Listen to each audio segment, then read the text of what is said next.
கன்னியாகுமரி மாவட்டம் தக்கலை அரசு பள்ளியில் 2 கைகளும் இல்லாத பிளஸிங் சஜு என்ற மாணவன் +2 தேர்வை கால்களினால் எழுதி வருகிறார். யாருடைய உதவியும் இன்றி சாதாரண மாணவர்களுக்கு இணையாக அவர் தேர்வு எழுதுவது அனைவரையும் வியப்பில் ஆழ்த்தியுள்ளது. சிறுவயது முதலே பாடங்களை காலால் எழுத பழகி கொண்டதாக கூறும் அந்த தன்னம்பிக்கை மாணவன் எதிர்காலத்தில் வங்கிப் பணியில் சேர்வதே தனது இலக்கு என்று தெரிவிக்கிறார்.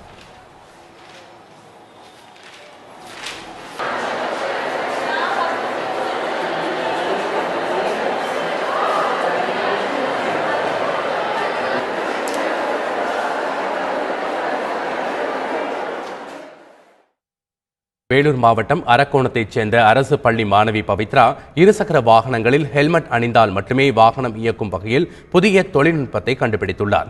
இது தொடர்பான செய்தி தந்தி தொலைக்காட்சியில் கடந்த 4ஆம் தேதி ஒளிபரப்பானது. இதையடுத்து புதிய தொழில்நுட்பத்தை கண்டுபிடித்த மாணவி பவித்ராவுக்கு மாவட்ட ஆட்சியர் பாராட்டு தெரிவித்தார். சக மாணவிகளும் பள்ளி ஆசிரியர்களும் மாணவி பவித்ராவுக்கு பாராட்டு தெரிவித்து உற்சாகப்படுத்தினர்.